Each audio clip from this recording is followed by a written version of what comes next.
lads, one rock, we don't back up. Scrum down, big chat, turn the mics up. Loose bones, we lift the pace up. Ruck, rule talk, never made up. Two lads, one rock, that's game on. From the grass to the pot, let's stay on. Welcome to another episode of Two Lads, One Ruck. Today we're going to talk about many things. Yeah. Italia.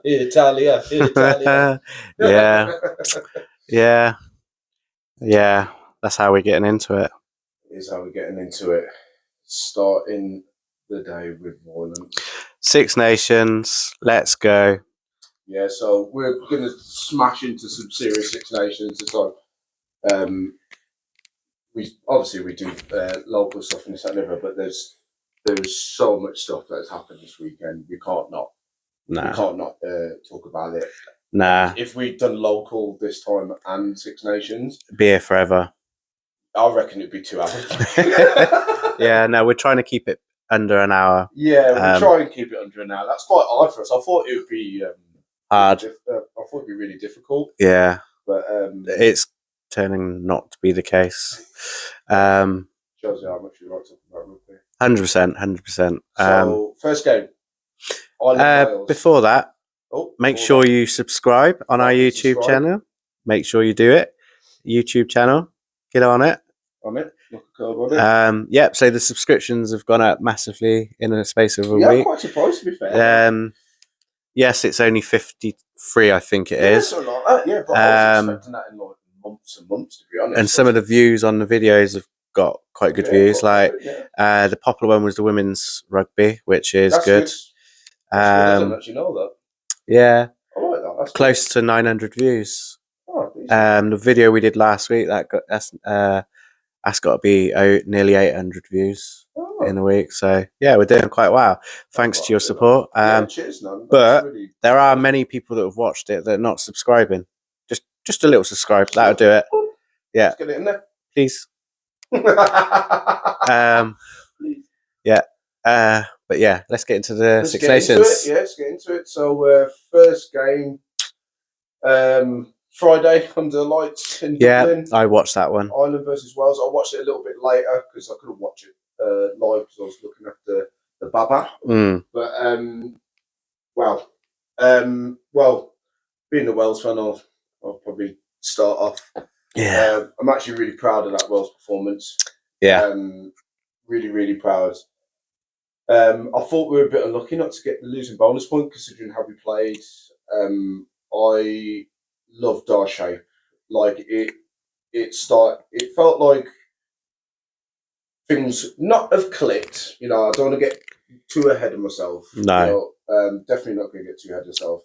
Do I think Italy will beat us? Yes. But like it's nice to see that shape actually having a go. I'd rather the boys just go out there and fail trying to play. Yeah. Do you know what I mean? And Man, who played back row, I've read just before this, 32 tackles. Yeah. Against Ireland. That is an outstanding effort. And do you know what? Another one, and it has shocked me, and he seems to be coming of age, is David Jenkins. Yeah, because, you didn't rate him before. No, I didn't. I was a bit 50-50, but I was like, you know what? I honestly thought he was bang average, and that was just basically the best that Wales had to offer for me. Yeah, that's so nice. But the last two games, fuck me, he's been unreal. He's been unreal. And Carter as well. Ben Carter, I think. Yeah, nice combination, that. Mate, absolute monster. I think David Jenkins got over 25 tackles. Yeah, something like that. Yeah, it's like 24, 27 or something like that. But he seems to have just flicked the switch. It's suddenly gone. He's got used to playing. Yeah. I think extra helps. Yeah, and he's been unlucky with injury with him, but it's a good team exit, and they look after him. Yeah, he gets a lot of time there as well. Like he gets a lot of starts. You know what I mean? Or if he doesn't start, I think one thing for Welsh rugby for me is that you're now starting to see sort of a progression, and you're starting to see something. And I think they'll be quite competitive for the World Cup. if they keep going. They're not going to win it. Of course not. However, I'm telling you now, if Wales won the World Cup ever, fuck you me. want to hope, right? Evan, Right, I want to be seeing Evan running on the M4 naked with his willy hanging out. That boy loves being there. Yeah, he would love it. I don't think I'd ever stop talking about it. You couldn't. I just don't. I just wouldn't. English, we don't. Do you know what I mean? Yeah, fair. Yeah, fair. But how often do you see a Northern Hemisphere? You don't. We're the only team. I think we got 2011. 11, yeah. I was going to say no. 11. No, you're right. Sam Warburton got red card in the semi-final against France. Yeah, that was shocking for me. That weren't a red card. In today's game, that would have been, but back then it wasn't. That wasn't a red card offence for sure. Like that was the team, wasn't it? That was like. But do you know? We believed in, do you know what the mad difference was this week with Ireland? Is it was 1 or 2 changes from against England, but Wales stood up to them and confronted them physically, and you can't be scared. Like when you've lost 18 games on the bounce. Yeah. Then but do you know what I mean? Like beat Japan to sort of get the monkey off the back, and we only just nibbed them. We've got to come back 14 games or 15 games, I think it is, in Six Nations. Yeah. Games in a row. Well, I think it's like 2022 was the last time, or 23. Yeah. It was last time you won a game.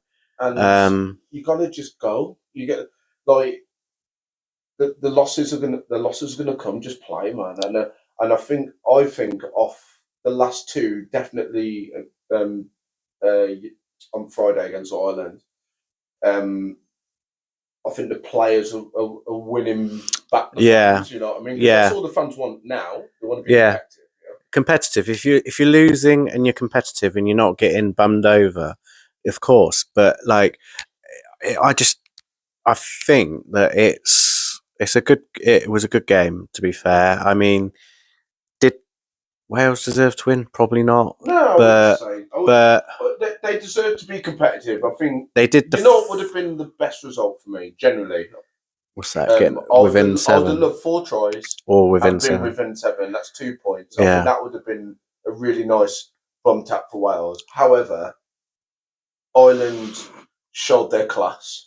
But they wasn't that great, if I'm honest. It's not even about that, though. They managed to win. That was the issue, wasn't it? Well, the thing is that you can't always be at your 100%. You can't always be top. Top. They showed their class in the sense of managing the game properly, not panicking, right, kicking in the right areas, hitting the right pass. Yeah. Do you know what I mean? So I'll give the only thing that I could say about Wales was it's clear and obvious that there's no one there that you could feel that could score you tries, if that makes sense. Like, I think you're good. You're best. I think the forward pack was good. I think our problem is we've got one, and that's Lewis Rees-Zammit. And he ain't scored. Well, he ain't scored, but I think had opportunities. But you're just playing him in the wrong position. I think he's doing a job because there's no one else that you've got in there that can play fullback, which is. Yeah, but there must be a reason why they don't like him. He had a good 6 Nations. He was probably one of the players that I was really excited about in the last 6 Nations. He you know. But would he be able to? With the new law, obviously, you're not allowed to escort. Well, not escort. You're not allowed to sort of like, I'm running my line, and you're not allowed to put your block. So, do you think that because he doesn't seem to win a lot of the aerial battles? His name's just disappeared out of my head. He's not playing in the 6 Nations at the moment. Which team? Ireland. Keenan. Keenan. He's not a big lad. But he's good under the air. Damon McKenzie plays fullback now. He's not a big lad, but he's phenomenal in the air. But I think the difference with those 2 teams is those kind of players you can hide because whereas but an aerial battle is an aerial battle. Do you know who the one back I was impressed with for Wales, to be fair, and I have for the last 2 games is the outside centre James. James, yeah, and he's started to become quite a physical player, which was nice. him and Hawkins are your go. I'm happy with them too. They've got to be, ain't they? I said Joe Hawkins before. Yeah. Like I was happy with Wasn't he? Hawkins. Wasn't you wanted him outside centre, weren't you? I wanted him at 13. Yeah. And I wanted what you call it? Plays for the Ospreys. God, I've had an absolute brain fart. Cardiff Ospreys. He plays for Ospreys centre. Watkins. That's the one, right? So I wanted Watkins at 12 and Hawkins at 13. What is he not? Is he that James? Honestly, has won me over. Well, and also if you think about it, because there's a Scarlet pair, aren't they? Them two, so they should know each other inside out. And I think also having them in the team, I think it's quite a 50-50 call between Edwards and Costello. One of them's on the bench. I'm happy with either. I liked Costello. I think Costello manages the game. Has had less chance, but not necessarily because he's fault. Because he was nursing an injury before coming in Six Nations, so he was brought in late, and now he's re-injured. But you look at the Scotland game. To be fair, Sam Costello's got a World Cup under his belt as well. Yeah, with a decent Scotland, a decent Welsh team. Do you know what I mean? So he's actually got more experience of what he's. I'm trying to think who else impressed me. Reece Kerr having the absolute blast of his tournament. I think he is like. I think he's on cloud 9, mate. He's the informed. He's the informed prop, though, isn't he? He's in informed prop, like. Because he's still doing. He's scored 3 tries. He scored a try in each game so far. Yes, and they said that before the game, and there was a setup where we entered into 22. I think our 22 success needs to be a little bit better, but that's just me nitpicking. But they've got this like set play when they're in 22, and they said, "Oh, he scored twice off this." Yeah, and he nearly scored in the game again. Yeah, he did. So yeah, it was just a great finish. Little show and goal, foot the fucking winger off, right? Yeah, and to be fair, showed some pretty decent pace for a big guy. Yeah. Do you know what I mean? Like, do you know the funny thing was like I was like, I've seen this somewhere before. I've seen it before. Why have I seen it? And then it was bugging me all night. I'm like, I've fucking seen this try somewhere before. And then I was looking through the social medias on our page, on the Oxford Rugby page, and then it come to me, didn't it? And it's John. Fuck it, go and watch it. Honestly, go and watch it. I've remixed the video. Yeah, I thought, and I've put it on. I didn't realise until you put the video, and I thought, to be fair, that's actually quite similar. It's identical. Like it really is. So and the way I've put it together, it's great. It was funny, Reece Kerr, probably one of the informed props. I think alongside, I'd say probably the Italian tight head. I think he is Ferrari. Two. Yeah. But I would give it to Reece Kerr. Best name in rugby. Yeah. Reece Kerr is probably your number one prop. He's at the end of this tournament when they do the best of the tournament. He's going to be definitely one. I think he's making the argument, isn't he? Yeah, he's definitely. No, he's for me personally. If I'm picking the 1 to 15, he's definitely in it. You can't not. Like, he scored 3 tries. He's scrummaging well. He's getting round the park. He's just he's great. I can't really fault his. It's like another back row player, isn't it? And he's good under the jackal as well. Yeah, bit like Geffen Jenkins back in the day. He's always a good front rower. That was good under the jackal. Yeah. If only the Lions squad was like, if it was this year, he would have definitely gone. He definitely would have gone. Form, I'm thinking hard about that. The form, he might not have started over the likes of Genge. No, just whether going, like, I'm just pondering it. Because he's been a very good player for the last 2-3 years. And since going to Sarries, it's just taken him to another level. Yeah, because he starts regularly, doesn't he? Starts regularly. He's playing English Prem. He's in that starting team. The URC, and this is, when we were talking about the relegation and the thingy, I think that's what creates... I think, personally, the Prem is better than URC. It is. I don't think there's really any any argument for that. Like, But I watch both. yeah, right? yeah, And I've watched I both. feel like my opinion think of URC and Prem is I think at times the pretty URC consistent. can be.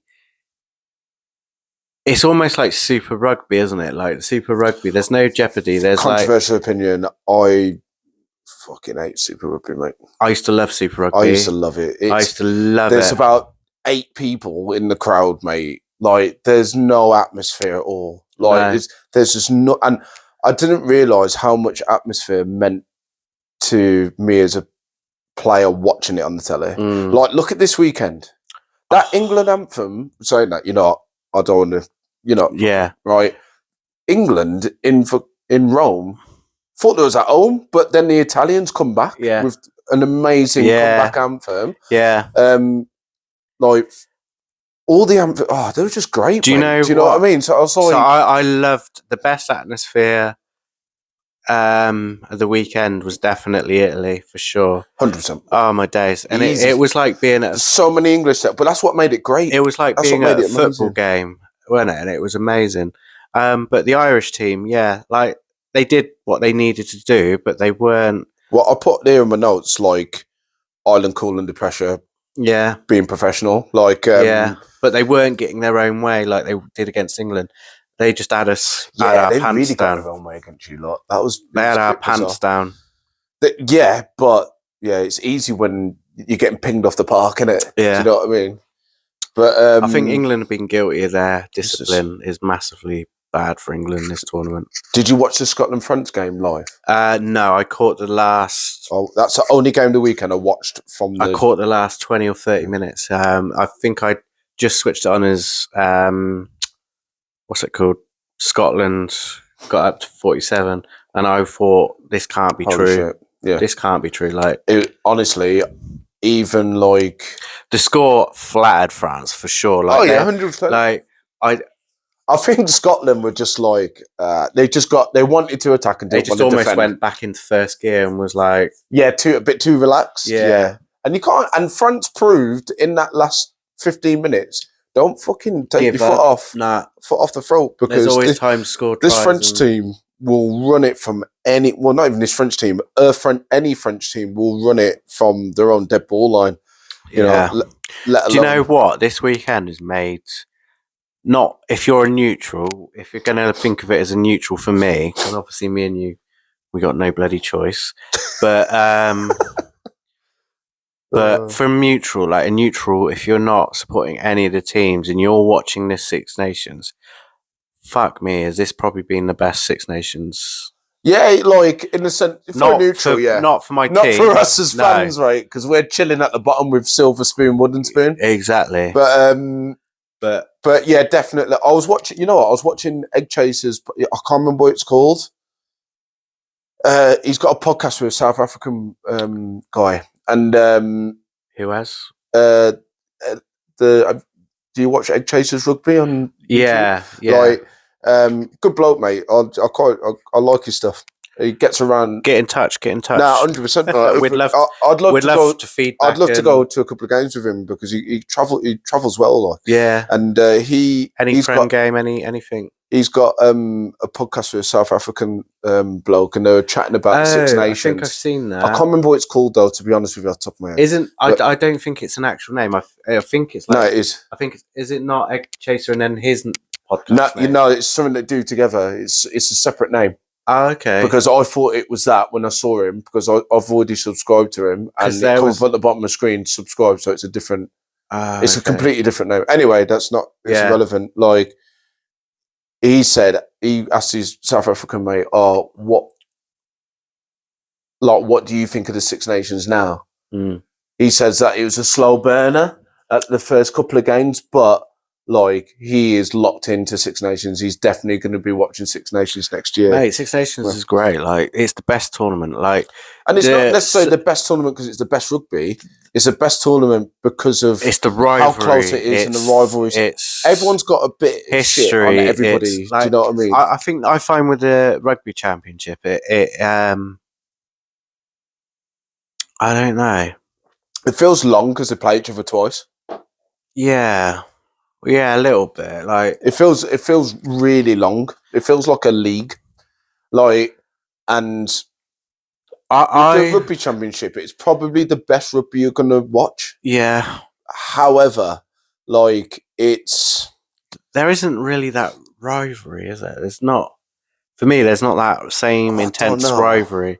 There is rivalry, but it's different. Our rivalry, though. Our rivalry is history. Ours is history. Theirs is rugby history. Ours is like history, wars. human wars. Yeah, I mean, so like, I think it's everyone was involved in scrapping with each other at some point. Like, do you know what I mean? So I think that's where the Five Nations. Do you know that? What was it before? It was Five Nations. No, it was something before the Five Nations as well. It's like the British Championship or something like that. Because France were always in it. No. France has been in it for years. Yeah, they've been in it for time, but like, do you know what? That'd be a fun one to have a look at. Actually, you want to look it up? Yeah, why not? Look it up. I'm pretty sure France has been in it. They've been in it a long time. I think it was home championships. Yeah. Because I think it started out. I have a feeling it's called the British. I don't know why that's resonating in my head so hard, but like, be interesting. It'd probably turn out that bloody someone like Ireland or something joined later than France, or I think it was Wales, Scotland, England initially. Yeah, because obviously Ireland. There you go. So what was it called? The Home Nations Championship. That's it. That makes sense. Yeah. And is that 3 teams? Home Nation Championship, 1883 to. You'll like this year, 1909. Year Oxford was born. With 4 teams: England, Ireland, Scotland, and making Wales. us the oldest team in the county with wealth of history. Was one for you. So so it was 4 teams. So I was wrong on that. It's England, Ireland, Scotland, and Wales. Then 5 Nations Championship. Did you say Ireland as well? Yeah. 1910 to 1939. So just before the. Is that included? Was that with France or? Yeah, that's the 5 Nations from 1910 to 1939, and then because of the war. And then 1947 to 1999, and then it become. So basically 1910 to 99, but minus the war years. Yeah, that makes sense. After France joined briefly returned to the home nations. Yeah. And then obviously Italy joined in 2000. Yeah. And then it's been 6 nations since 2000. Yeah. 6 years. We kind of gone on a tangent here, but yeah. We do that, though. to be honest, I just let it happen. Yeah. Just let it happen. But yeah, the Scotland game, amazing, mate. Like, the score flattered France. I was just a bit pissed off in the last, don't get wrong, great game. The last 15 minutes, they scored 26 points. What the fuck, mate? 26 in 15. Scotland. We nearly had a different conversation about the Scotland-France game. Yeah. Because Scotland need to, if there was 10 more minutes, I think it was France was going to win. Minutes, mate, to be quite honest, the way France were playing, you just can't. France are one of them teams. Do you think that with 10 minutes left? Do you think that they just got spent? Because that is a monster. To be honest, I'm not going to lie. My dad always said to me that there's no easy games with rugby. So if you beat a team 80-0, it's not easy. You got to get them points. Oh yeah. And I remember a while back when we played a team and we were hammering up the points. There was 15 minutes left and my legs were dead. My back was dead. Was that for Oxford? Was it? Yeah. And was that because it doesn't matter what I can't remember which team it was, to be honest with you, but I don't want to go too far west into local rugby, but I just remember my body, I was fucked, mate. Do you know what I mean? And I looked around, right, and there's people, and so just because you're ahead doesn't mean you're not. No, you still got to work. Pushing out the. Obviously, that there was more ball time, more ball than hand. Yeah.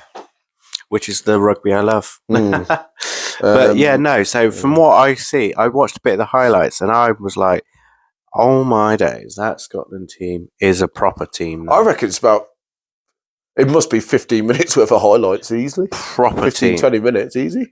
They were it was. You could do extended highlights for an easy 64. They're a proper team now, aren't they? Scotland. Yeah. Yeah, 100. They're not a tournament. They're not a game. They're still not a tournament team, but like I think they are because they're proving it. Nah, because they've only lost one game. Yeah, I know they've only lost one game, mate. But like this is this year. Like, look at when Wales were good, which is only 3 years ago. Before saying that the 90s was questionable. And the early 2000s. Yeah, early 2000s was actually a terrible time. Yeah. Either or, right, for a 10-year spat, right, anyone could win the Six Nations. Yeah. Right, in the sense of Ireland have probably been one of the most consistent sides in the Six Nations. Sort of 10 years. Yeah, I'd say so. Like, England would win it 1 year, finish second 1 year, then finish third, then win what? Do you know what I'm saying? Like, France were underachieving quite a lot for a few years. Like, they sort of went disappearing. The point I'm making is that I remember as a Wales fan, like it was a horror show if we finished third. Yeah, yeah, and proving Scotland are just that team that's third, fourth. Yeah, and like massive underachievers. I think now... I wasn't saying that, sorry, mate. I was chatting to a Scotland fan at work, and he said to me, I'm happy with the Triple Crown. And I'm like, why aren't you happy with winning it? Yeah, you got to win it. Like, it's only 2021 when we last won it. Yeah. Which is getting further and further away. I'm feeling like an England fan in 2003, the World Cup. It's just getting it further away every year. Yeah. But like, yeah, it's just like, I think there have to be better mindset with that, because I don't believe if Scotland do this well next Six Nations, okay, now you're making an argument that you're a tournament side, and then that is, if anything, this is good timing for Scotland because they're overachieving. If they have a good Six Nations next year, that's just before the World Cup, and then that will embed their tournament mentality. Who have they got in the World Cup? Speaking of that, actually? I've got it on here. It's like I'm sort of prepared. Ooh. Scotland. There we go. So it's Ireland, Scotland, Uruguay, Portugal. They're getting out that group.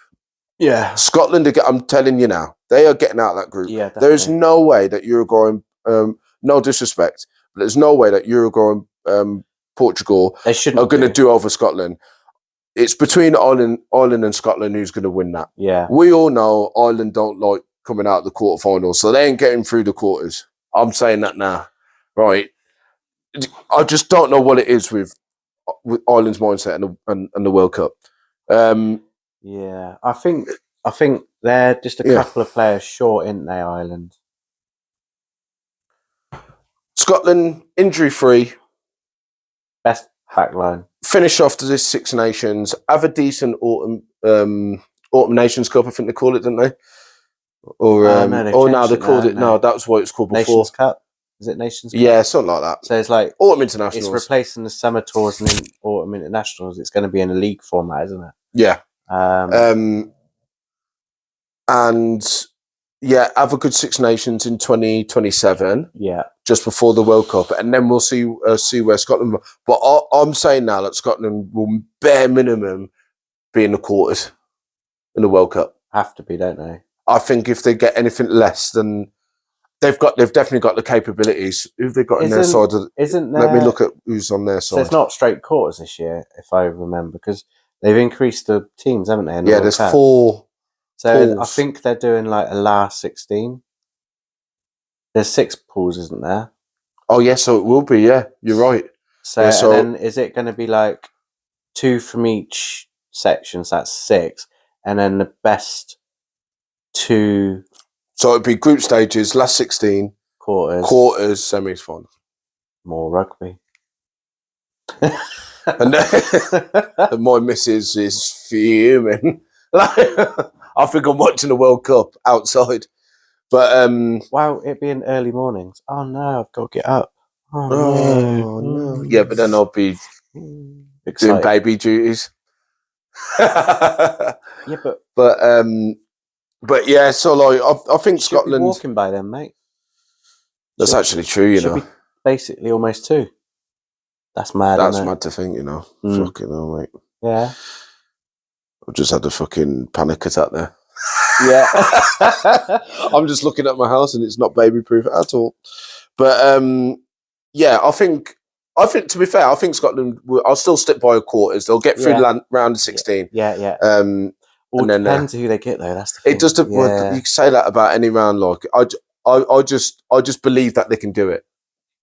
If they get a Six Nations side, in the round of 16, they can get through to the next round. Mm. Yeah, they'll struggle against a Southern Hemisphere team, but I think we would. Do you know what I mean? Yeah. Who's mate, almost forgot. What's that? Italy, England. Oh yeah. Italia. Nah, I honestly knew that we were going to lose. I didn't. I'm not just saying. Well, we didn't do predictions because we missed. We missed. But we were supposed to record on Thursday. Yeah, but I had a slight issue. But he had an issue, and my lass wasn't well, so like I had to. And you drove off with my rugby boots, so I couldn't train. So did you come home? Huh? Yeah, okay. Well, I was like, I've got no boots. I should have just left it with Rowley, really, shouldn't I? And yeah, so couldn't record, so we're recording on Sunday. So actually, it's worked out better. Yeah, actually, has worked out better. Yeah, because then it's not. So today's Sunday. Yeah. So it's literally the following day, isn't it? It's literally the following day after. Quite raw. It's quite. But I think mental. I think going in the future, we're going to try and do Sunday, Monday. Yeah, I think Sunday, Monday's all right. I think so we're like up to date with, because we've noticed a lot of podcasts they react within a day or within hours, mate. Some of these guys, I can't do Egg Chaser, he's literally straight after the game. Boom. Yeah, literally, probably an hour. 45 minutes to an hour after the game. Fair play to him, like. Yeah. But yeah, that is our plan. Because I think it'd be easier for us when we stop playing rugby. Yeah. I think that, you know what I mean. Like, that's not long for me. I don't think I got many. Well, to be fair, I haven't played much this season. I played like 7 games. I'll be following you, maybe 2, absolute max after you. But like, so yeah, Italy. Italy, England. I wasn't shocked at all. Like, first of all, shout out to the anthems. Yeah. The anthems were antheming, including England. Fair play. God Save the King was sang in great voice. Yeah. England had a lot of support out there. Lewis Moody was out there as well. You know, it's a great location. Do you know Rome? What? Yeah, it's mental. Yeah, whatever, you can fly straight in, so it's like job done, isn't it? But the mental thing with is and like the RFU need to have a fucking word with themselves. Is it's cheaper to go to Rome for the weekend, so you go out Friday, Saturday, come back Sunday morning, and you get a ticket, and you get to spend a day in Italy, Rome. Than it is to go to Twickenham. Than it is to go to fucking Twickenham. 100% agree. Like, last time I went to Twickenham. Last time I went to Twickenham, it was like £7. I was lucky because it was like a mate sorted a ticket out. Yeah, I think it was a Barbarians game as well, and I asked the bloke next to me. Yeah, right. How much a ticket was for England Barbarians? Actually, no, it wasn't England Barbarians. It's Fiji Barbarians, yeah, it was. And it was £150. Yeah, for a Barbars game. And you're thinking, how much do they charge for? Well, it's like I looked for us to go and watch England Wales at Twickenham quite a few years ago, and we need to get hold of your auntie Janelle and see if she can get us tickets for England Wales, which will be next year. Yeah, I do need to speak to her about that. Get that in the bud quickly, because obviously Keflin, is it Keflin that plays? He's at Neve, isn't it? No, is it Neve? Neath, that's it. Sorry, Neath. Neath. But yeah, we need to see if she can get us. But I looked for us, and I said to us, mate, we can't do that. No, I can't, mate. That was before I had my daughter, and it's like £230 each. Anything above £75 for me, I can't. Well, the thing is, I bought. We could have got free tickets to go and watch the Ospreys. When did I? 3 Six Nations go or 2? I took my mum, my missus. Yeah. my old man, and But Wales that is cost. not even the expensive one out of them. But this is what I'm saying, mate. It costs me £400. What, for the 4 of you? Yeah, but we was in at Twickers, Pengas seats, or was it? But yeah, at we were in good Twickers, you're seats. looking at, you'd probably pay because I knew my dad weren't going to go back again. So Oh, like, really? yeah, because his knees are done, innit? So like, I was like, I'm paying for the best I possibly can. Yeah. Because he's not going. Yeah, because he's not going to go back again. The same. But you're probably looking about £85 a ticket. You're probably double that in England. That's the mental thing about £85 ticket, which is still a piss take. I'm not going to lie. WRU, pull your finger out. Like, I would rather they biggest put the issue tickets cheaper and raise the beer price. No, because that's even expensive.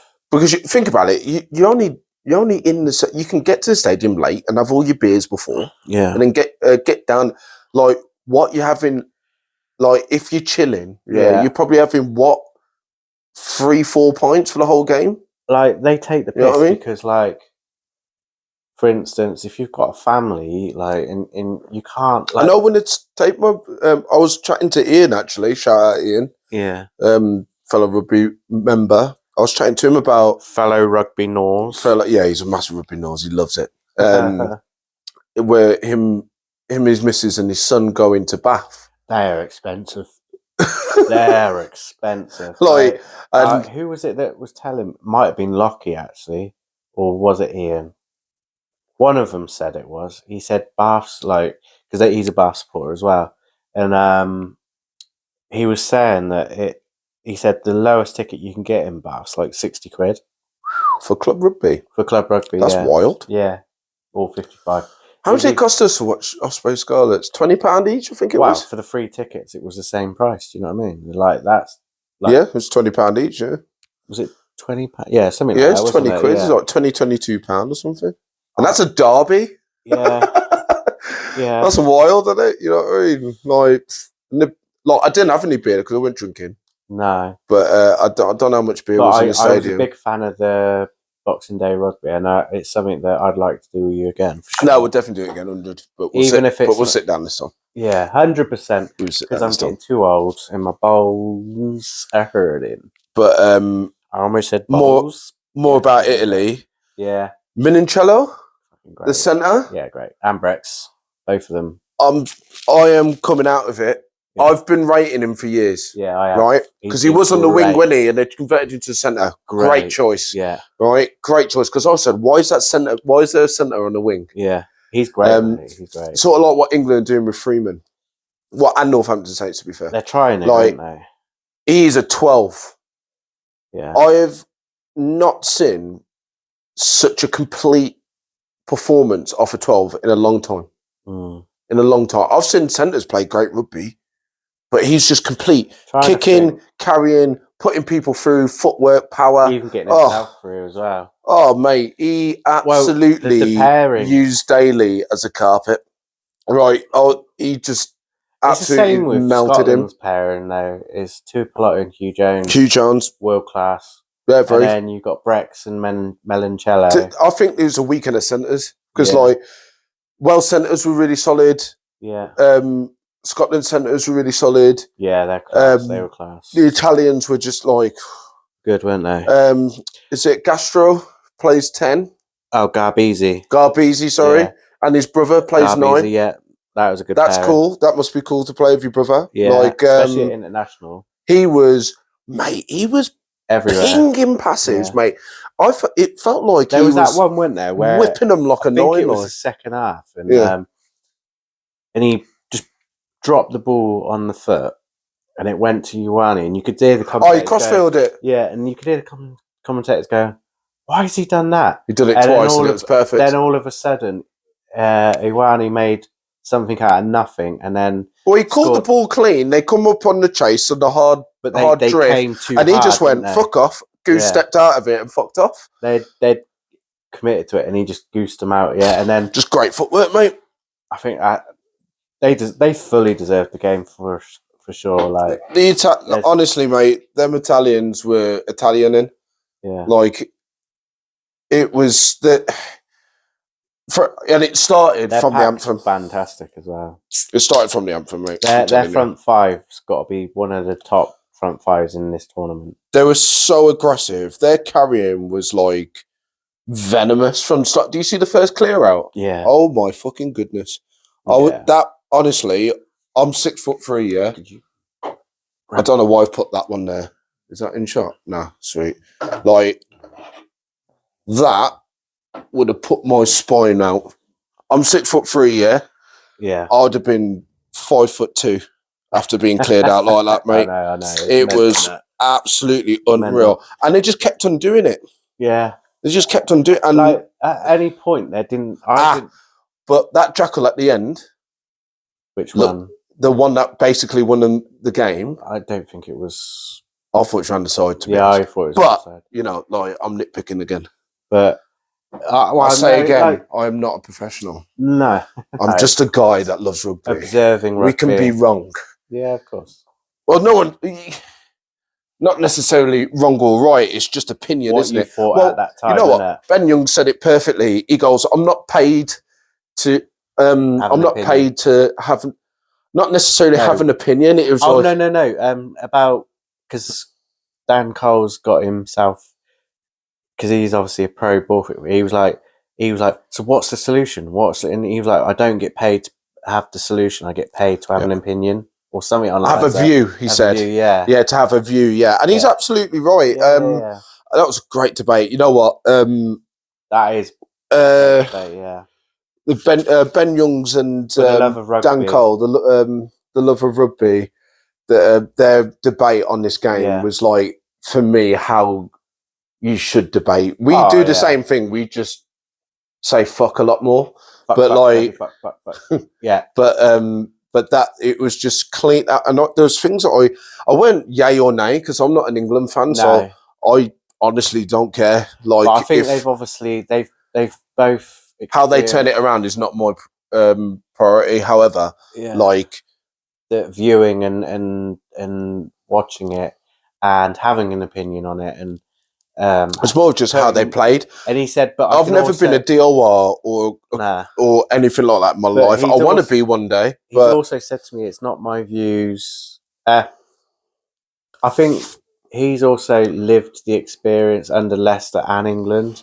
And it's not the first time he's come out and said it. I think he's holding back what he truly wants to say. I don't think he likes... Borthwick. I think Borthwick's gone, mate, after the Six Nations. I think so. Everyone's kicking up. Austin Healy went on a rant as well. Yeah, but he's also right. As much as I don't like watching him as a commentator. No, he does. But he's a wind-up merchant, and he knows it. He's he loves annoying. It is annoying, but he gets you under that. Honestly, Austin Healy lived in my head rent free. Yeah, like when he speaks, he does come with some truth. And David Flatman, I've got a man crush on him. Yeah, Flats is he makes me want to watch scrums. I'm not even lying. Yeah, he is the guy. To be fair, I do like watching scrums. And Hugo, I like Hugo Monya's. Hugo Monya's cool. Yeah, I like Danny Kerr as well when he pops up. Yeah, Ben Kay's another good one. Ben Kay, great bloke. Warburton's good one as well. So he's so like and Nigel Owens. What I like about Sam Warburton and Dan Bigger, right, is that they're very detailed blokes, aren't they? Yeah, they just look at like the nitty. A bit like Johnny Wilkinson as well. They don't say the cliche things. They're really like, you can tell they're like ultimate professionals. You know? Yeah. But there's a lot of good commentators and stuff like that. They don't mind digging their own team out, and it's like. It's quite refreshing to see. Makes it more real, doesn't it? But I'm not going to lie. I prefer watching the rugby when it's Australian commentators and it's just banter, isn't it? I just find it more engaging, and I don't know. It's just something about it. I've always preferred the Australian. To be fair, you've said that for a very long time. Yeah, I've just always preferred it. I just find ours a bit. But going back to the game, I think great for Italy for sure. Mate, fun. But you know what? Name 3 players for England that were terrible. That were? Because I can't really think of one. I think of poor decisions. Well, There are people that made poor decisions at times. Yeah. But that's just being a human being. Like, but no one had a terrible game. That's what's wild. But this is why I don't understand why a lot of people are going, they're acting like England, like, what's the terminology I'm trying to look for? They're basically, in a nutshell, not really giving it to Italy. No. And saying that, they're just saying that England had a bad day. I don't think England had a bad day. I think Italy made them have a bad day, which is a completely different way of thinking about it. Like, because, yes, they didn't play necessarily well. England played better than they did in the last game, true or false? Well, they did. Yeah, but Italy would just wanted it more. And it's such a simple, like, we've had it for Oxford. When we've lost games, especially recently, it's been more about us not what the other team wanting it more than us. Because as I said, we're a no excuse club. But it's exactly the same with that Italian team. They started with venom and aggression from the anthem, and I think that I sent a message in the chat, didn't I, after about 15 minutes, and I went, England are rattled. It's madness there. Like, it's like you've gone from being. Did I see England being fifth in the Six Nations? No, absolutely not. I'm still shook. I thought third at worst. I thought third at worst. And I had it France, Ireland, England, Scotland. I sneakily had a feeling that we could Italy, Wales. That's what I had. I had a gut feeling that we could have potentially won the Six Nations, not Grand Slam. Yeah, like it was a possibility. Like, to be fair, like I was like, yeah. A lot of people. It was out of Ireland. The thing is people Scotland and England for me, but people can call for not anymore. Borthwick's head, but they should have done that 18 months previous. They should have got rid of him then, for me, because how do you get rid of a coach that's just won you 12 games in a row? No, but that's what I mean. They didn't have the clause to get rid of him, and to be honest, they don't really have the clause to get rid of him now. Like, that's what I mean. Like, if we did get rid of him, who are you going to put in? Who's out there? That was good. That was going to be my next question. Who are you putting in there? You can't. So you got to keep him, and you've now got to get that. You've just got to let him see out the World Cup. The only thing you could do is bring. I haven't got a name for you, by the way. I'm definitely not going to throw a name at you. No, but I'm just imagine. Sorry, it just popped into my head. Imagine if Gatlin took it. He wouldn't. He wouldn't. Nah, he would. He wouldn't. No, he said he'd never coach England because of how long he coached Wales for. But I think if the money was right, he would. Well, he turned down fucking 1.2 mil from Quins. I thought it was $500,000, wasn't it? Oh no, that was Farrell that got 1.2 mil. Yeah, but that was rumours apparently. Like, so I happened to put my post out, and then they were like, literally straight after. Yeah. Because I tagged Saris in it, and I absolutely pissed myself laughing. I went, "Is this me? Can I do this?" That was so obviously funny. weren't me. We're minnows compared to anyone else. Absolutely miniature. We're local. But it was hilarious. Like, but we're trying to do a bit of mixture. Like, we are trying to do local, and we're doing it from our point of view, and we say, like, just talking random stuff. Like, to be honest, this is generally how, like. I like how the podcast is not structured. Like, we have the things that we generally want to talk about. We have bullet points. If we go off script, we don't. Yeah, massively off script. Like, it's more of a conversation. Than an actual proper podcast, strategic analysis. But we could do that. But why bore the fuck out of you when there's 20 million other podcasts like the same? And for us, we're just talking about feelings and what we feel about that situation. And to be fair, we just love talking about rugby. I don't like Borthwick. I've never liked Borthwick. I've never wanted him in. Even when we got, if I was an England fan, I wouldn't have wanted him from the start. No, to be honest. But we had no choice. But then why? But you didn't. There's always a choice. It's England. It's the richest union in the world, mate. But then why did we pay like millions? I think we gave Leicester like a massive compensation pack just to have Borthwick. I thought Checo was going to come in for you. Oh, that's my. That would have been, mate. That would have been the one. I would have been like, "Oh, this is going to be naughty." That would have been the guy I wanted. And he was at Leicester as well, and a couple of English clubs, so he knows how the RFU's structured, but he's not an RFU man. No, that's why he'll never come in because he'll go fuck off, mate, because and then he'll be on his way. He's very similar, and that's why I think in the last 18 months you saw the massive disconnect. I think the RFU just shocking, man. It's just run run by toffs, mate, and it's run by toffs, old boys, little fucking prawn munch sandwiches who think that they know everything about rugby, and they don't. They haven't evolved. They haven't got. They've got such a disconnect from the fans, from grassroots to the fans to like. There's such a disconnect. Like we were going about ticket prices, right? So they have like a large percentage for they call it corporate tickets. So there's like a big percentage of the stadium that's booked out, and it's like it's for people that don't even fucking like rugby. Do you know what I mean? It's for people that are going, oh, look at me, I'm fantastic. My company's this big bollocks. Fuck you. And give it to the fans. They just it's like, oh, come with us because we can give you a day out on the piss, and like you're not a real rugby fan. Like Twickenham is the most fucking dead stadium that I've been to.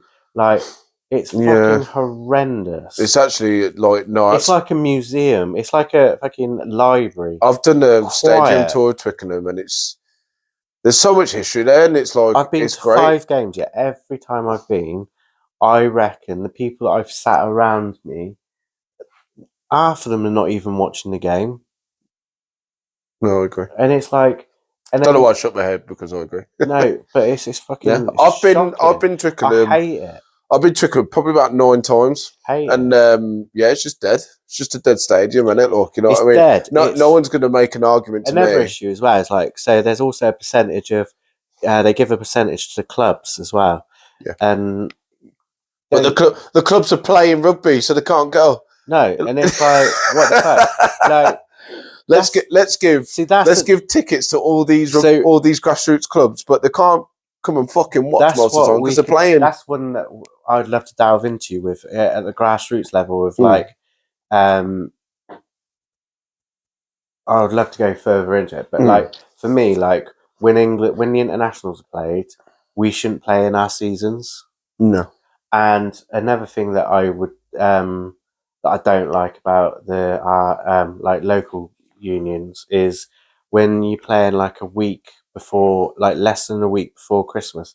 It's shocking. You should cut it off at the second week of December and return back on the second week of January. Yeah. And if we have to go into May, go into May. Like no one is gonna like get rid of these silly cups, national cups that they think it's a great Papa idea. John's and no one, like 90% of teams, and they gave walkovers. You end up getting to the semi-finals and you haven't even played the game yet. No. It's like, it is one of them. So even when you do win it, you don't feel like you've gone through the whole experience. That's going to be one of the episodes we're going to talk about. No, I like that. That's a good show. For sure. But going back to England, Borthwick was never my man. You got to stick with him. He's just a kicking guy, isn't he? Just like kick. Like I understand kicking's part of the game and the structure and tactics and breaking down and this and that. Like, and Dan Cole goes quite in depth about why kicking's important in an earlier episode. Kicking, but it's when you kick. It's like it seems to be every time we get into the 22, it's like, we've done 1 or 2 phases. Then like it's like, now Steve's told. Well, maybe not just Steve, but like, or Wigglesworth, but then I don't think he would. Why would you kick inside the 22? It's gone from attacking coach to defensive coach, isn't it? Seems a bit wild to me. Scrum half being a defensive coach. And then what's seems a bit West, but and like it's like a mini Borthwick, the amount of coaches that we've had, turnovers. Like we've gone from having Alid Jones and who was the one that's gone back to South Africa? I think he's Welsh or Irish. I can't remember. I can't know. He's basically won 2 World Cups with Rassie, and he came to England, and now he's like within a year he's just gone fuck that, and he's just fucked off back to South Africa because he's like because he's met the RFU no, DNA. he's the Irish. He's the Irish guy. What is his name? Felix Jones?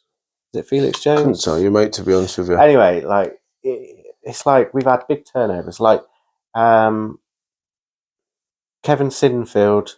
1 minute he's in, 1 minute he's not. 1 minute he's the defence coach, 1 minute he's the kicking coach. 1 minute, like as an attacking coach can be a kicking coach. I personally think, like, how can you go from 12 games winning streak?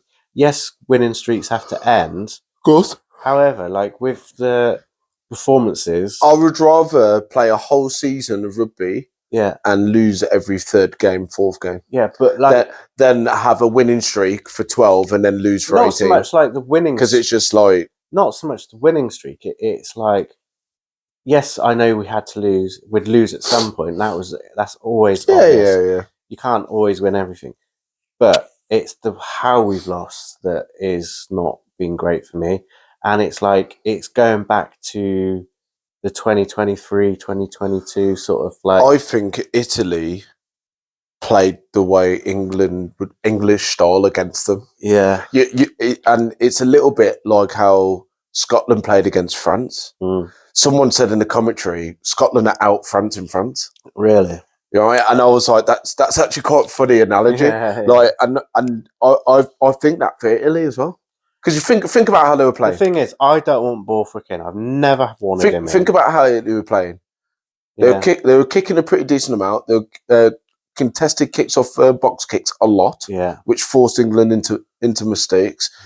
Cross, no options. Wingers nice and flat, right? So they can hit the crossfield kick if they wanted to. Yeah. They had shape on shape, right? I can't remember what formation of. I did write it down.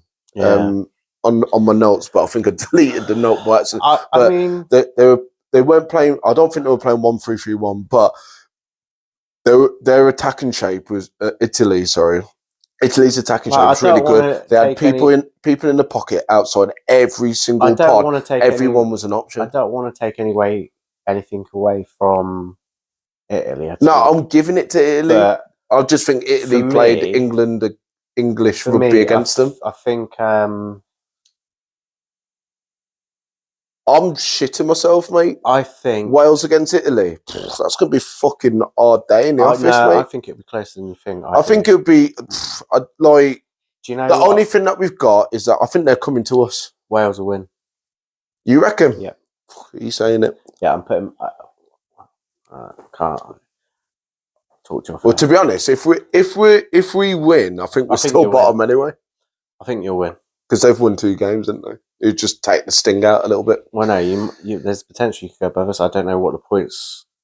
Oh yeah, because you've only won 1 game, and that was against us, wasn't it, mate? We'd have to beat them like 60-0, mate. Something ridiculous because you bummed us. So it's like, yeah. So it'd be one of them, really. But it would depend. You know what? It would depend how much France do you, boy. Because if France hammer you, because it's in Paris as well. It's in, mate. If I was English, mate, I would be bricking it. Do you think they'll get rid of him? Like, I don't think they will, personally. I don't think they'll get rid of him before the World Cup. No, you can't. Like, you're nearly a year I reckon that either get rid of him or after the World Cup, or it'll be like really inconveniently, like unless he steps down. There's that potential. Too proud for that. You reckon? Too proud for that. If I lost the change room, I'd step down. But like, I think he has. Don't know behind closed doors. That's the beauty of being a fan, isn't it? It's like we'll know in an autobiography in 10 years, like because there's things that I've heard in autobiographies that I'm like, holy shit, that's crazy. Yeah. Do you know what I mean? Like what happened to Sam Burgess? No, he was made used his scapegoat, and I've heard his story in other people's books. Yeah, and I'm like, wow. And they've all said the same thing. So when 20 people say the same thing, it's the truth, isn't it?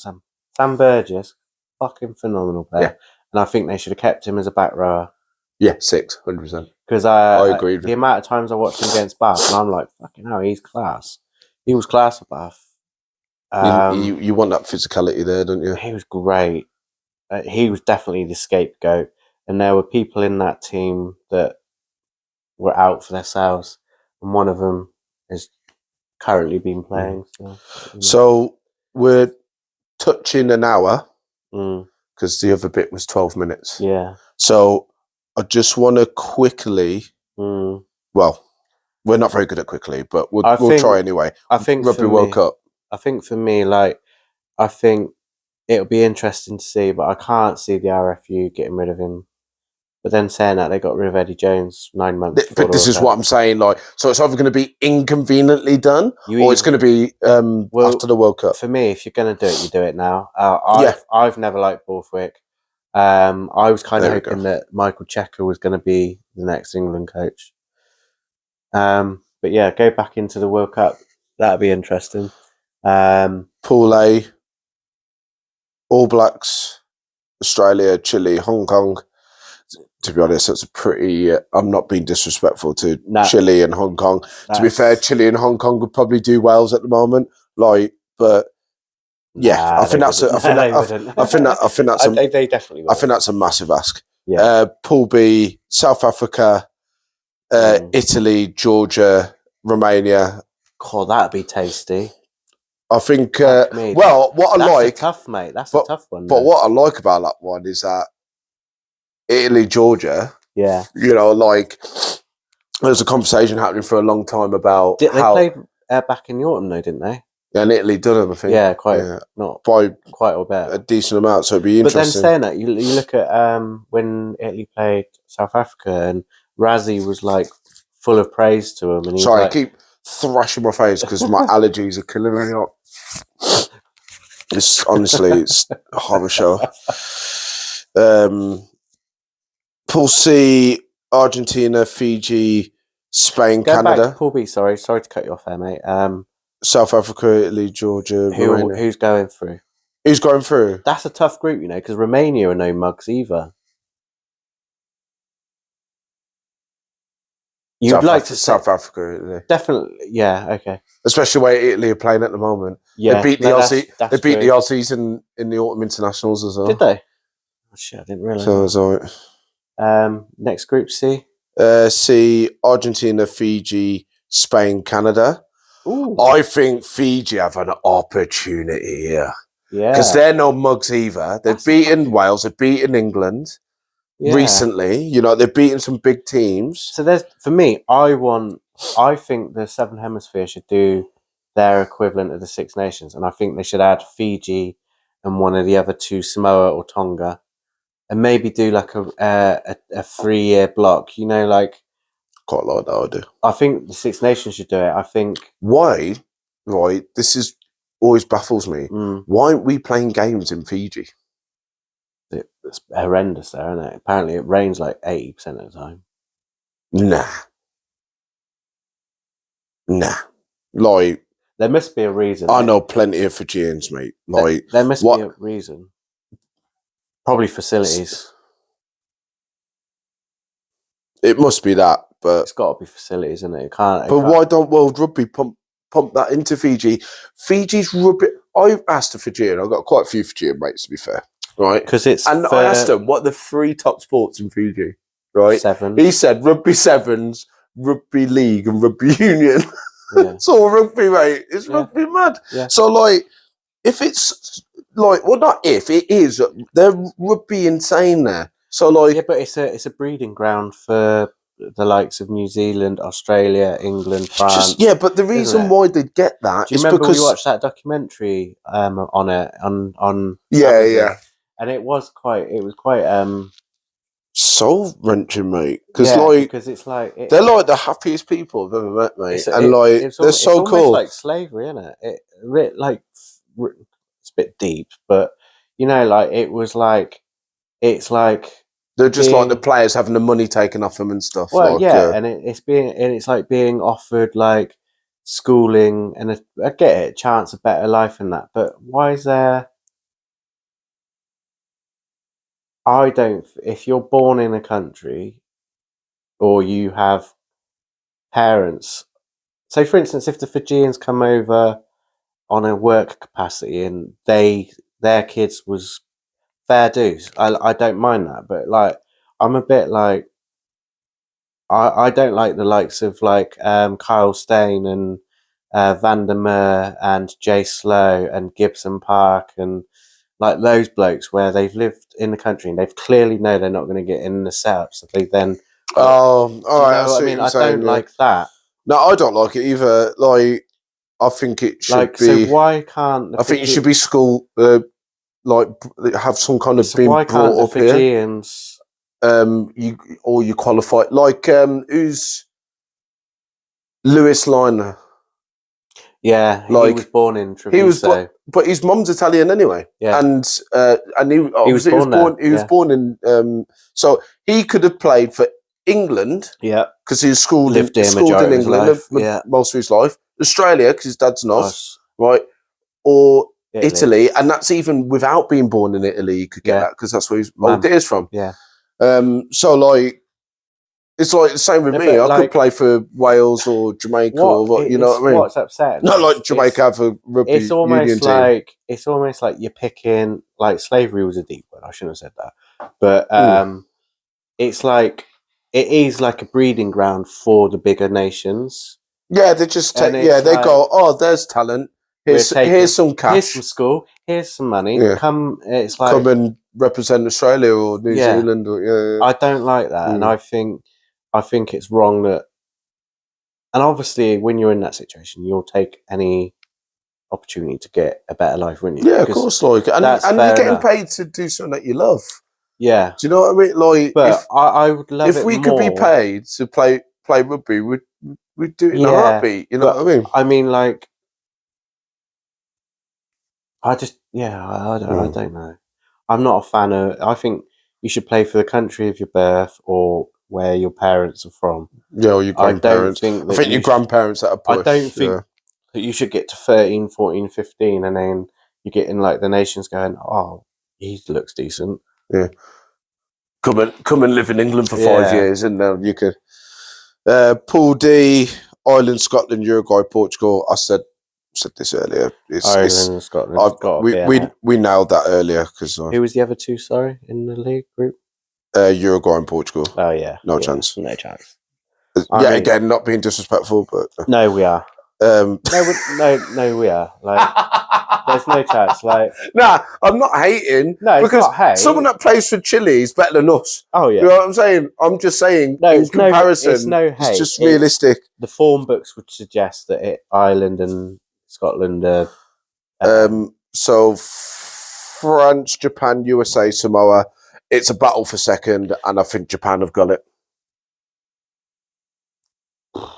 I can't actually Samoa. Oh God, yeah, Samoa. And they're getting better, and a lot of the. Actually, I think that's naughty. I've completely 180'd that. Like Japan, USA, Samoa. That's going to be naughty. Yeah, it's going to be close.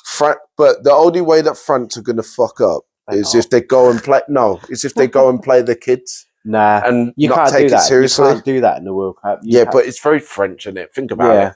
There'd be a certain few that you wouldn't want to play and wouldn't want to risk, but you wouldn't put like basically a whole new team up. And last but not least, England, Wales, Tonga, Zimbabwe. I think Zimbabwe are going to be taught a fucking lesson. I think Zimbabwe have been tracked nicely by being put in that group, but the Tongans, right, they're absolute man mountains, mate. Yeah. Right. I think Tonga are that denominator in that league where they'll injure Wales and England and Zimbabwean players. That's why I think because they're so big and so powerful. Yeah. Like I think Tonga are that team that will just be they're naughty. Yeah. And we said we weren't going to go over an hour, and it's been an hour and 22 minutes. Oh. Unlucky, but yeah, sweet. Yeah, Nipposaurus. Yeah.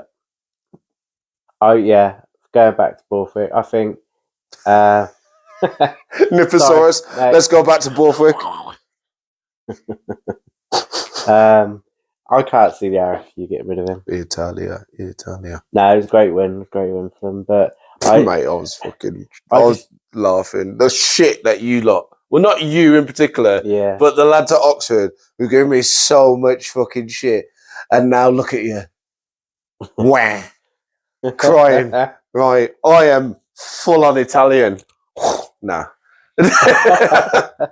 Nah, I To be fair, we do have some Italian roots in the family. Yeah. So I'm Italian now. nah. Nah, Still I'm a fuck. English. But yeah, it's not been a great Six Nations. Predictions for next week? May as well do it, innit? Yeah, fuck it. We've gone over, so we might as well keep going over. May as well keep going over. So you got. It won't take me too long to get it. So England have got France away. That's the last game of the evening. Oh yeah, it's all 3 games at the same. It's at Paris. Can England win? I think they might. To salvage, Saturday. I think they might. I think Scotland will win the Six Nations. You're the last game of the day. Yeah. You're the last game of the day. Scotland, Ireland, isn't it? In Dublin. God, and that's the battle of the Tri-Nations. The fucking hell, I can't get my words out today. Triple Crown. Oh yeah. That's between Ireland and Scotland, isn't it? Yeah. Yeah. And potentially Six Nations, either one of them. Fucking Scotland are annoying, man. Like, I don't know what they're going to do, but they've never, this is a stat, Yeah. all right? They have never beaten Ireland in Ireland. Have they not? Never. So statistics say that it should be Ireland, but also Italy had never beaten England until yesterday, mate. So, Italy, yeah. So, and they've officially beaten everybody now. There's 2 teams, apparently. Isn't it? Yeah, still 2. Someone said in the commentary that they've beaten everybody now. There was 3 teams that they've not beaten. England was 1. Ireland? No, they've beaten Ireland. They beat Wales. They've beaten France. All Blacks was No, 1. I mean in the Six Nations, you meant that. Oh, yeah, no. Yeah, they beat everyone. No, not now, yeah. ever. Oh, sorry, no, there's still 3. So now there's 2 teams that they need to beat. Because they've obviously beaten South Africa, haven't they? A few years back. All Blacks, and I can't remember. Cook Islands. Apparently, they've played him once. They've never won. That's a dodgy name at my work at the moment. Oh, is there? Yeah. Oh. I'll speak to you offline, mate. That's West. Oh. Wales, Italy. Wales, Italy. Wales win. I do. I'm not just. Cheers, bro. Appreciate it. I've been giving you so much shit about Italy. No, it's honestly no. I think this would be the match you guys win. I think close, but I think I don't know. I honestly don't. The Italian hangover. If you guys play potentially, no, I think so. Potentially, I understand your point. I think you bring a valid point, and it's not like I'm. You're not a hope. If I'm honest, I'm trying to keep my heart and my head separate, right? Because heart says Wales every time. Yeah. I don't care if the All Blacks are in South Africa. I don't care if South Africa and the All Blacks make a bars team. Like, I'm putting 10 grand on Wales to win. Like, that's what the heart's saying. But the head is a little bit more realistic. I think Italy.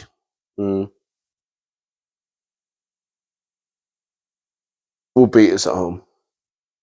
No, I think, but I think the hangover of beating England. I think that there is an element of truth there, and I have been known for that before. But I think I think they've put so much effort into beating England, and they've beaten us in Wales before, recently. So they have the capabilities of doing it. A couple of years ago, wasn't it? Not long ago at all. So, and we had one before, that was probably the start of our decline.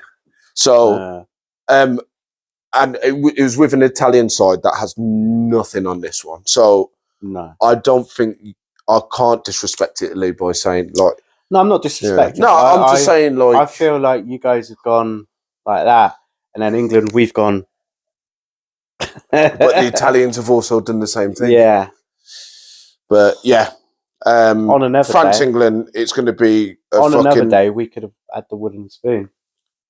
But France, England, mate, it's going to be a fucking absolute horror show for you in Stad. I'm sorry, mate. I'm not trying to rub salt in the wound, but no, it's going to be a terrible time. I'm not going to lie. It's just where we are at the moment. I think France would do it by at least minimum 20. Borthwick in we trust, I think, and I think we'd be mad to get if you're going to get rid of him, you get rid of him straight after the game. If you let him go through before the autumn internationals and through the autumn internationals, because you can't, yeah. No, yeah, like, but it's going to be an absolute. I just think saw 10 next in France, mate. Like, it's do you know gonna be what? terrible. Like in a few months' time, it might be different, but like I just don't think he's got. I think he's lost the changing room. If you can't bring it at home, there's no way you're bringing it to Stade. Nah, and that's a fortress now. Stade de France, like, yeah. It's not. It's a. If we had France last in Stade, mate, I wouldn't even watch. Nah, that's just going to be a bad day. Who knows? Bad day for England, mate. Yeah, and there'll be good. And the thing is, there'll be loads of England fans there. I think. So you're going Italy. Who are you going for Scotland? Ireland. I really want it to be Scotland. I'm not going to lie. Yeah, I've got a little soft spot for Scotland. And you're obviously going for France because it's in Stade, and England have been horror. That's the only one that I'm convinced. Right, okay, right, I'm doing it. I'm committing. I'm committing, Gareth. Wales, Scotland, France. I reckon Scotland by 5. I reckon Italy by 12. And I reckon France by 25. I think Wales by 6. I think Scotland by 4 points with a last-minute penalty to win, I believe. I think so. They'll win by 4. And I think England will probably lose by 21, 22. I think we're just going to get humperdinked. That's such a great choice of words, Gareth. I love it. It's not great to be an England fan at the moment. It's not great being a Wales fan at the moment, mate. We started the podcast at a really good time. Yeah, but like England have thrown themselves off Mount Everest, and we've been a horror show for 3 years. We've got no excuse. We've got the talent we've got is unreal. The potential in the coaches, like Ben Youngs was saying, we've got everything. We've got central contracts. We've got this. This shouldn't be happening, but it is. I couldn't agree more. I just don't think... Can't be the richest union in the world and not use it. I don't think the way that Borthwick likes to play suits the team that he's got together. Because the team he's got together is fucking class. And it's like... There's not a bad play. There's nothing to do with selection. But the style of play you're wanting them to play is not the style of play that those players play. Let them free. Let them free. Just play fucking heads up. To be fair, even our coaches at Oxford, like, if we work something out in the game, we have the permission to do our own thing. If it's working, it's working. To be fair, it's not really working for Oxford at the moment. However, but like, at the end of the day, we're not restricted by structure. And if we can do that and teams can adapt and do that, then I don't understand why a professional rugby player can't just go, fuck you, I'm doing what I want. Like, and like Marcus Smith it in a way, like, do you know what I mean? So it's like at the end of the day, it's not, you know what I mean? And you got to just sort of trust yourself, and there's got to be, they've got the British and Irish Lions captain, and his yellow card was completely unavoidable. Completely avoidable. Did he lose the game? Nah. No, of course he didn't. But two yellow cards didn't help, did it? He's had 2 yellow cards in... Underhill got yellowed as well. It happens though, but that's I understand that happens, mate. But you're a fucking professional player. You can't just lean over a ruck and smack a ball out of someone's hand. That's just the dumbest thing ever. Yeah. Like, even the Italian yellow was pathetic. Like, you're not getting away with that. You got about probably get away with that with us on VO on the grassroots level 7 team, right? But you're not getting away with that at at the ultra professional level. Like, it was you know like what the I mean? top It's just 14 fucking incident dumb. where he made a good tackle, and as he got up, he clearly like kneed the player that he tackled. Oh yeah, I saw and that. it's like, mate, you're playing in top flight rugby. You're cameraed to fuck everywhere, and you've got a TMO, and there was no need for it. It's fucking pathetic and immature. Like, and don't get me wrong, I love a tear up in the game. Like, I'll happily get stuck in a bundle. But like, when you've made a clean tackle and you've dominated him, because he did, and then he gets up and then knees him in the head, you're a mug. Yeah, you are a mug. Have a straightener like a proper bloke, or just crack on, or just take it out in the hits as that was, and just do a gentle tap, well done, mate, and just walk on. There was no need to boot him in the head as well, like knee him in the head. But anyway, we're going off the tangent. Yeah, tangent 9. Yeah, we will be back. Like and subscribe. Yeah. Get on the Mike MC. Also, like and subscribe. You know, drop some comments in about like what's your opinions, what you want to talk about. Do you agree? Not how the animation's terrible. Oh, we're low budget, mate. Like the animation's so bad. It is. I'm like, Sam, we're just doing this for a laugh, mate. It's low budget. Like, yeah, that I'm not gonna lie, that made me laugh. I was just like, but what about the hour and 20 minutes of rugby that we've just spoken about? And you're like, animation's rubbish. Just this. It's this day and age of the world, isn't it? But haters gonna hate. But yeah, like any subjects that you want us to talk about, whether it's people that watch us that are local to Oxfordshire, or even if you're in counties that are close, like Berkshire's up the road, Wiltshire, like whatever, like, you know what I mean? Wiltshire, we're not too familiar about. Yeah, it'd be good. We don't really play those teams. No. But it's not a million miles away from us. No. You know, if you know us, like I used to play in Hampshire for a few years in Surrey, you know what I mean? Only for a little bit when I was working down there for like probably a couple of games here and there. Played down at Aldershot and Fleet Rugby Club. It was like, I think I played like 3 games for them. They're all right down there. Don't even know if they're still about or still kicking, you know what I mean? But yeah, if anyone that you know us that play rugby outside of Oxfordshire, if you want us to come to a game, we can. If we're not playing, if we're not playing, we'll definitely organise coming to a game. Have a laugh. Osprey supporters clubs reach out, and they, you know what I mean, which is cool. Obviously, Ospreys is close to my heart, so it'd be good to see if we can organise the boxing game next year and go with the Osprey supporters club podcast and that. Yeah. But yeah, we're just, you know, obviously we're low budget. We're just doing this for fun, to be honest. That's why you don't see any adverts and stuff in the videos. If it picks up, then fantastic. But it's just, if not, we just love chatting shit. It's more of just structured rugby chat rather than us sat here, because we've literally started a rugby chat. Like, we've been like in the sense of just us two talk about rugby with some of the other lads, or it's just been me and Gary. We've been sat in the exactly same seats.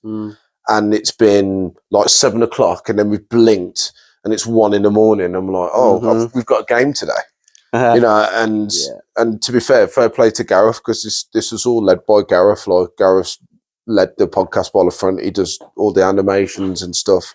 Yeah, it's crap. I know it's crap. Don't get me wrong, but it's funny though. It just makes me laugh, to be honest. It don't. But like, some people don't like it and some people love it. Like, that's the thing. Like, it's just funny. You're never going to please everyone, and that's the one thing I've learned in life. You're not going to please everyone. Yeah, we're too old for that. And I just, it is what it is. Unless you can help us. Actually, if you want to help us, we're more than happy to take your advice. And shout out to Mama Davies as well, like, because she's been in my ear a bit about doing this podcast with you. And I've spoke about it for years. Like, I kept saying for ages that I'd want to do it. I just never got round to doing it. Yeah, that's the thing, innit? I was just doing fucking mad stuff, like, you know what I mean? So I was suppose just like, some of it was like not feeling comfortable talking on camera, I think. Yeah, I think there was an element of that potentially. I think there's always a bit of fear factor when you put people like, I don't know, taking a piss. But do you know what? I've gone past caring if people. If you don't like it, I don't care. And no skin off my back. To be fair, a lot of people. It's nice to see some of the locals get on it. We've had a lot of good feedback. Yeah. It's been really good, and I've generally enjoyed speaking to people about it. Intro. Yeah, no, I get it. Some people don't like it, and some people do. And to be fair, I think it'd be cool for us in like 10 years. Yeah, just to see what episode 1 was like. You know what I mean? Like we watched so many, not just rugby podcasts. I watched Formula 1 podcasts and like all sorts of. I watch everything. I watch Shits and Gigs. They're great boys. Yeah, I've watched wrestling podcasts. I've watched rugby podcasts. I've watched Shits and Gigs. I've watched Rated 18. I've watched. I've just the watched list is endless. And it's just to get inspiration from each one and what each one does. Very good. And we'll still continue to watch them podcasts because they're still important to us. And, I don't so much, but I watched Shits and Gigs podcast. I actually watched the first. Yeah, you showed me. Yeah, it looked well. It's so different. Like they're on like in their own home, isn't it? Like this, basically. Like 1.5 mil. I think they've got now, or 2 mil. 2 mil subs. Okay, I was going to say. And like compared to when I started watching them, they're on 20k. And to be fair, 20k is a lot, right? But it looked like what ours now. It was crazy. Yeah, it's weird. You showed me. Anyway, bye. Subscribe, comment. Bye. 2 lads, 1 rock. We don't back up. Scrum down. Big chat, turn the mics up. Loose bones, we the pace up. Ruck, brew talk, never made up. 2 lads, 1 rock. That's game on. From the grass to the pot, like stay on.